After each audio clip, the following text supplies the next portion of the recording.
The Mysteries of Life and Death. Samael Aun Weor.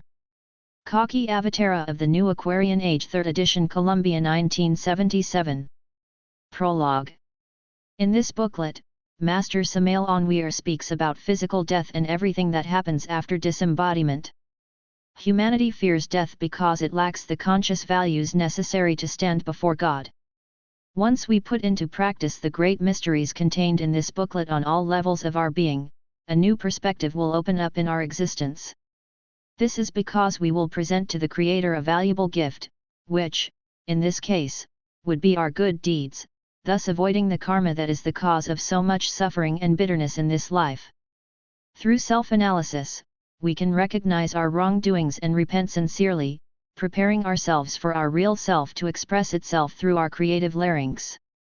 If we put our minds in the service of the heart, we will have better understanding to guide ourselves and serve humanity better. Therefore, we advise all readers of this work to put into practice what the Patriarch advises in this booklet, which he has given us with so much sacrifice and love for our benefit. Pedro Lopez Lindo. Chapter I. Death. Beloved disciples, I will talk to you about the issue of death.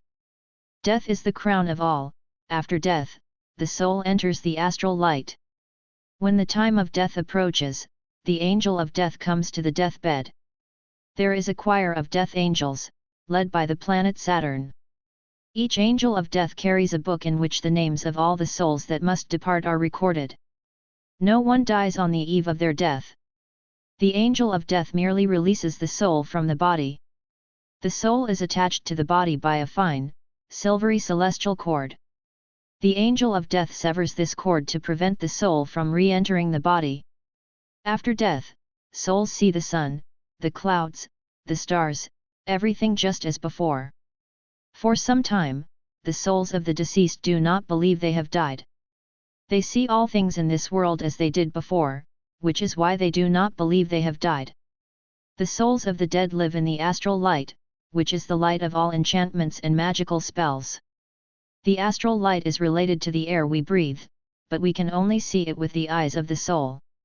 The souls wear the same garments they had in life. Gradually, the consciousness of these souls awakens, and then they realize that they no longer belong to this material world of flesh and bone. To communicate with the dead, several secrets exist. In a room, a portrait of the deceased is placed, and every night at midnight, the disciple enters their room, sets out the deceased's favorite foods next to the portrait, serves them on the same dishes the deceased used, lights a candle, and calls the deceased's name 3 times. The person sits next to the portrait and begins to meditate personally on the life of the deceased, imagining what they were like before, etc., until the disciple falls asleep. Every night, the disciple can repeat the same experiment at the same time, in the same room, sitting in the same chair and at the same spot, until they can see the deceased, hear them, and have a personal conversation with them. The essential thing is for the disciple to succeed in falling asleep while meditating on the life of the deceased. During these moments of drowsiness, the deceased will appear, and the disciple will be able to converse with them personally. This is not spiritualism, it is practical magic. The disciple must have great faith, patience, and perseverance. If the disciple does not give up, at some point, on any night, the soul of the deceased will appear, and the disciple will have the pleasure of conversing with their departed loved one. The most important thing is to see, hear, touch, and feel them. In the East, there is a cave where those who wish to see the Buddha enter and invoke him. On one occasion, a Chinese man who wanted to see the Buddha entered the cave and invoked him, but the Buddha did not appear. So, the Chinese man swore not to leave the cave until the Buddha appeared to him. He spent several days calling out to the Buddha desperately until, finally, the Buddha appeared in the middle of the cave, radiant and beautiful. The Buddha then blessed the Chinese man, who happily left the cave. With this invocation method, we can see the dead and converse with them. Chapter 2. Evolution of the Discorporate Soul. The souls of the deceased must pass through the spheres of the Moon, Mercury, Venus, the Sun, Mars, Jupiter, and Saturn. Each of these planets is enveloped in an astral atmosphere. The astral atmospheres interpenetrate and coexist without merging. All these atmospheres are related to the air we breathe. Moon, when the soul enters the lunar sphere, it is strongly drawn to the place where its body is buried, wanting to act as if it still had flesh and bone. These souls sit down to eat and drink in their homes and feel the same physical needs as before. Mercury, when the soul enters the atmosphere of Mercury, it notices that the atmosphere becomes clearer, and everything appears even more beautiful than before. Those souls who, in life, could never adapt to all circumstances of existence, suffer indescribably. Those souls filled with pride and arrogance, who demand respect from everyone as they did before, based on their wealth and lineage, experience great suffering. However, in the sphere of Mercury, only souls are respected for their sanctity and wisdom. Souls who were humble, devout, and charitable in life feel happiness in the sphere of Mercury. Venus, later, the soul enters the sphere of Venus. In this sphere, souls become childlike, enjoy like children, and play amidst the bosom of nature. In the sphere of Venus, we become deeply religious and understand that all the world's religions are pearls strung on the golden thread of divinity. In the sphere of Venus, we become mystics and delight in the forests and mountains of nature. We are happy. Those souls that never had any religious inclinations, those materialistic souls, feel out of place there, like birds in someone else's coop, they suffer immensely. Those who were deluded and fanatical about religious matters feel immense remorse for their wrongdoings because they realize the harm they did to others. These souls suffer immeasurably. Some time later, the soul enters the solar sphere. Sun, in this sphere, we understand the unity of life, recognizing that the life pulsating in our hearts is the same life that beats in the hearts of each world throughout space. In the sphere of the Sun, we understand the concept of universal brotherhood and feel that we are one vast human family. Souls who were selfish feel profound remorse and great moral suffering there. These souls suffer remorse for their wrongdoings. In the solar sphere, we see a brother in every face. Mars, later, the soul enters the Martian sphere. In this sphere, we feel the desire to forever distance ourselves from the things of the material world. In this sphere, we live a life of mystical enchantment and feel the strong influence of figures like Francis of Assisi and the Buddha. Here, we feel that the life of each flower is our own life, and we yearn to distance ourselves from the material world forever. Jupiter, later, the soul enters the sphere of Jupiter. In this sphere, we understand that the religion we adhered to on earth was merely a school through which we had to pass. We renounce the religion of earth and enter the cosmic consciousness. Saturn, in a much later stage, the soul submerges itself in the sphere of Saturn and then floats delightfully among the stars of space, visiting different worlds and immersing itself in the infinite, filled with ineffable music, with delightful orchestras that resonate amid the vast chorus of eternity, where the true happiness of boundless space reigns. Chapter 3: Reincarnation and Karma. The soul, immersed in the infinity, sees thousands of ineffable beings or angels, archangels, thrones, virtues, powers, etc., and then understands that these divine beings were once human and perfected themselves through much suffering in the school of life. The soul understands that life is a school and desires to return to this school to perfect itself. When the soul wants to return to the world, the angels of destiny take the soul to a new home. The angels of destiny unite or, better said, connect the soul with the sperm of the father. The sperm chosen by the soul that is about to be born fertilizes the mother's womb. While in the mother's womb, the soul remains for 9 months, forming its new physical body. However, the soul is not imprisoned, as it can enter and exit the mother's womb and its body whenever it wishes. At the end of 9 months, the soul is born with its new child's body. If in past reincarnations, we caused great harm to others, then we must now suffer the consequences, and we are born with bad luck. Our businesses fail, poverty follows us, and we suffer immensely. If we took someone else's spouse in the past, now someone takes ours. If we were bad parents or failed to be good to our children, we are born into an even more bitter situation. Our parents make us suffer just as we made our children suffer in our past reincarnation. The one who sows storms can only reap tempests. Those who sow corn can eat their own corn, everyone reaps what they sow. If God sent a soul to be born into comfort without having done any good, and others, without having done any evil, were born into poverty, where would God's justice be? A genius becomes a genius because in millions of lives, they have been striving for perfection. We are the result of our past reincarnations. With the same measure that you meet, it shall be measured to you. There are 42 masters of karma. Karma is the law of compensation. In each reincarnation, we become more and more perfect. We have come to this world millions of times, and we must continue to live until we become perfect. There is a method to remember our past reincarnations, the retrospective exercise. The disciple lies down in their bed every night and then practices retrospective exercises.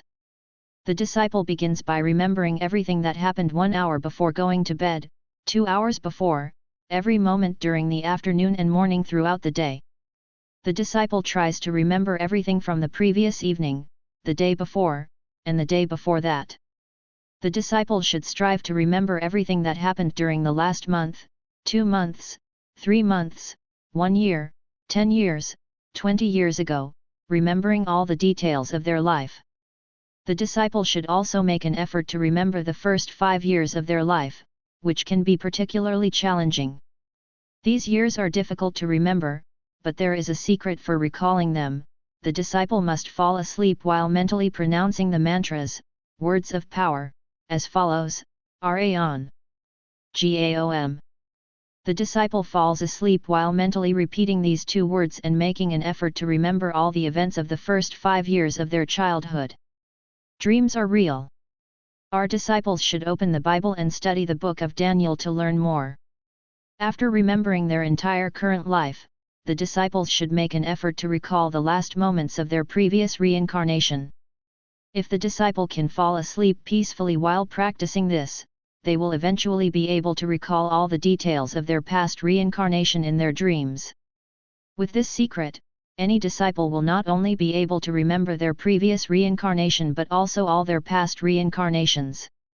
What is needed is consistent practice until success is achieved, along with unwavering faith. Chapter 4 Karma. In the inner worlds, there is a temple where the 42 judges of karma officiate. These are the 42 jackals. They are called this because they cover their heads with a kind of religious mask that resembles the head of a wolf or jackal. These 42 masters are the law of compensation, the so-called law of karma. All the wrongs we have done to others in past reincarnations must be paid in the next incarnation. Karma is not just paying for the evil we have done, we must also pay for the good we failed to do when we had the opportunity. Those who have the means to pay will do so and succeed in their endeavors. Those who lack the means to pay must suffer unavoidable pain. The lords of karma say, do good deeds to pay your debts. The lion of the law is counteracted with the scales. If the scales are tipped towards bad deeds, we can add good deeds to the scale to balance it in our favor. It is said, increase the weight of the platinum of good deeds to tip the scale in your favor. This is how we can cancel old debts and avoid suffering. When a lower law is transcended by a higher law, the higher law washes away the lower law. Our disciples must learn to travel in the astral body, to visit the temple of the lords of karma. The chief of this temple is Anubis. The key to traveling in the astral body is very simple. The disciple will lie down on their bed and try to fall asleep peacefully. Then the disciple will get up from their bed at those moments when they are drowsy and leave their room. If the disciple takes a little leap with the intention of floating in the air, they will be amazed to find themselves floating delightfully in the air and able to move in the astral body to any place on earth. The disciple can go to the palace of the lords of karma in the astral body. In this temple, they can settle their affairs with the lords of karma. When we say affairs, we are referring to the debts we have pending with cosmic justice. The lords of the law also grant credit, but all credit must be repaid by doing good deeds for the benefit of humanity. We must learn to go out in the astral body to personally settle our affairs with the lords of karma. When a person learns to manage their account book, they can better direct their life. Chapter V, the Inner Self. Saint Paul said, "Remember that your bodies are the temple of the living God, and the Most High dwells within you." The Most High is our divine self, our spirit, our inner self. Thus, the inner self is the most divine part within us. It is God within us. The inner self is beautiful, sublime, and pure. The inner self has two components, the soul and the body. The soul is in contact with the great sympathetic nervous system. The inner self is in contact with the brain spinal cord system, that is, with the spinal cord. The soul suffers, enjoys, works, gains experience, makes mistakes, is imperfect. The soul is sinful. The soul is driven by passions, and that's why it suffers. Therefore, if the soul wants to become an angel, it has no choice but to eliminate its defects, become pure, purify itself, and become white to attain union with the inner self. When the soul merges with the inner self, when it becomes one with the inner self, it becomes an angel. The inner self is a flame. The soul is another flame. When these two flames unite, they form a single flame. That flame is an angel. Thus, angels are perfect human beings. Repentant souls. People who have repented of their sins, their evil deeds, fornication, adultery, murder, etc. God is the inner self that is within us. The universal spirit of life. It is the divine fire within rocks, water, air, and all space. The entire infinite is animated by the divine fire. God is a sea of burning fire. The burning fire is everywhere. The fire is God. The fire is Pentecost. It is God. The fire that Moses saw in the burning bush of Horeb is God. The inner self we have within us is a flame of divine fire, it is God within us. The inner self is the divine man, the celestial man within ourselves. When the soul merges with the inner self, it becomes one with him. Then we become angels. Angels exist in nature, they are in rivers, in the sea, in the clouds, in volcanoes. They are everywhere. Chapter 6, Sexual Magic. We left the Garden of Eden through the gates of sex. The Garden of Eden is sex itself. We can only enter the Garden of Eden through the same gate through which we left. That gate is sex. No one can enter paradise through false gates, such gates do not exist in paradise. Paradise has no gates of that kind. It is necessary to enter through the same gate through which we left. The Garden of Eden is sex itself. Sexual forces are everywhere, everything that exists in the world is born of sex. We ourselves exist in the world because we had a father and a mother. In the Garden of Eden, there are two trees, the tree of knowledge of good and evil and the tree of life. We left the Garden of Eden because we ate from the forbidden fruit. We cannot re-enter the Garden of Eden while we continue to eat from that fruit. At the base of the spinal column, there is a bone called the coccyx. Inside this bone is an etheric center called Muladhara, and within that etheric center, there is an embedded fiery serpent. This serpent is the fire of Pentecost. The fire of the Holy Spirit. This fire is terrible, it has tremendous power. This fiery serpent is called Kundalini in India. Indian magicians awaken Kundalini with sexual magic. Sexual magic is straightforward, a man and a woman can unite sexually, and they will become one flesh. However, both men and women must withdraw from the sexual act before ejaculating the seminal fluid. Therefore, the seminal fluid must not be spilled within the womb, and even less should the seed be released outside of that organ. It is necessary to withdraw from the woman and for her to withdraw from the man, restraining the sexual impulse to avoid the discharge of the seminal fluid. By restraining the sexual impulse, the semen transmutes into extremely subtle energies that rise to the brain through two fine nervous cords. These cords are the two witnesses mentioned in the Apocalypse. They are the two olive trees of the temple, the two candlesticks before the throne of the God of the earth. The yogi establishes his inner temple without violating the sixth commandment of God's law, "You shall not commit adultery." During the sexual magic act, a single spermatozoon can escape, which lunar hierarchies use to fertilize the womb, without spilling the seminal fluid. God is the inner self, and his throne is the spinal column. Sexual forces are solar and lunar. When solar and lunar atoms unite in the coccyx, the fiery serpent of our magical powers awakens. With this serpent, we can awaken all the powers of the magicians. This serpent enters through the lower orifice of the spinal cord. The spinal cord is hollow on the inside. Along the spinal cord, there is a canal through which the sacred fire of the Holy Spirit ascends, slowly reaching the brain. When the fiery serpent reaches the brain, the soul unites with the inner self, and thus, it enters the Garden of Eden. The soul that unites with the inner self has power over the earth, the waters, and the fire. It can command the winds and hurricanes. It can hear and see things of heaven, earth, and the abyss, and it can know all divine things. Christ Jesus said, "The miracles I have done, you can do them and even more." So, the only way to enter paradise is through the gate through which we left. That gate is sex. No one can enter paradise through false gates. Single individuals should transmute the seminal fluid through deep breathing, holding their breath for 30 seconds or more. This exercise of swaram must be done daily. Chapter 7, The Seven Churches. The seven churches mentioned in the Book of Revelation by St. John are not in the Asian continent, as ignorant people believe. These seven churches are in our spinal column. The Book of Revelation by St. John is a book sealed with 7 seals. This book is the same as man. No one, except the Lamb, that is, our divine self residing within us, can open this book and unseal its 7 seals. The 7 churches are 7 nervous centers in our spinal column. Ephesus, the first church is Ephesus. This church resides in the coccyx bone. Inside this church is the sacred serpent, the metal snake, the bronze serpent that healed the Israelites in the wilderness.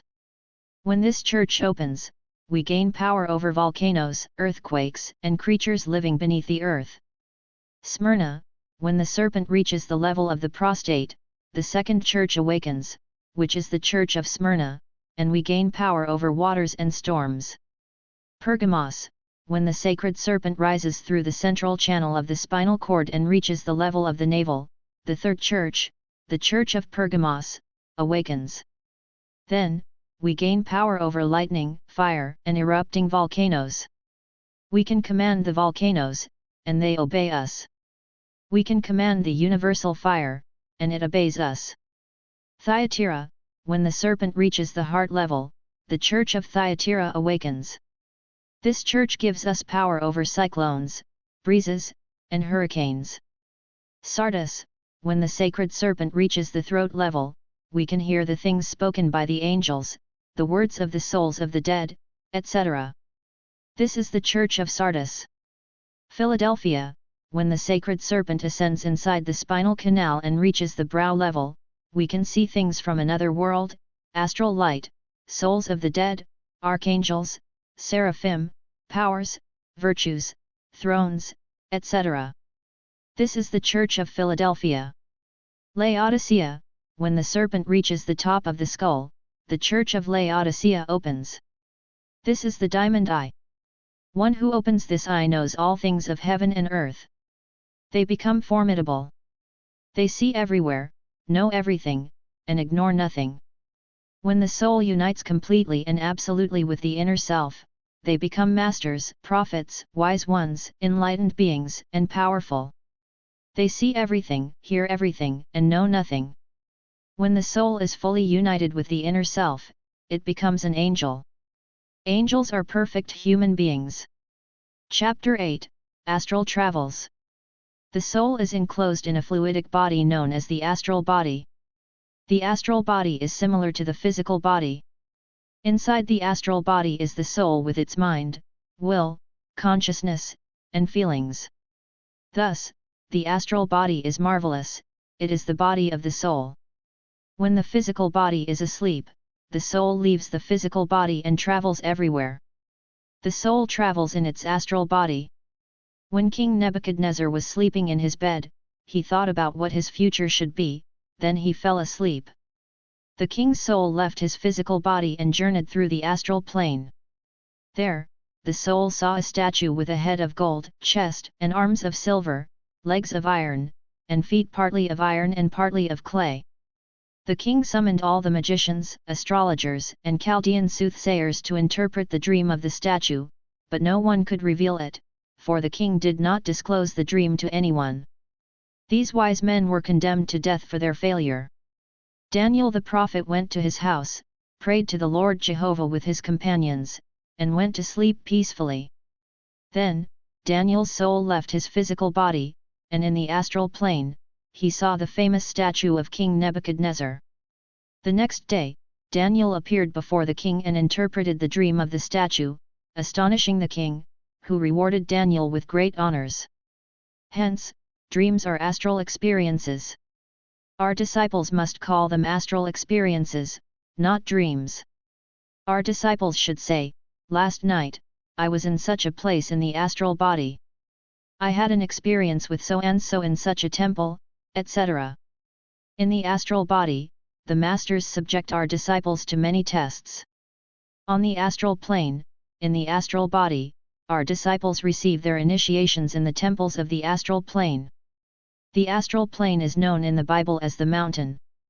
On the mountain, Jesus was transfigured before his disciples. The mountain is the astral plane. During sleep, our disciples are on the mountain. It is interesting for our disciples to study the book of Daniel in the Bible. All of Daniel's visions were on the mountain, the astral plane, not the physical plane. Upon awakening from their physical sleep, our disciples should not move, as any movement agitates the astral body, causing the loss of memories. Upon waking, disciples should strive to remember all the places they visited while their physical bodies were asleep. They should strive to recall all their past experiences in the astral plane. Our disciples should not tell anyone about their experiences.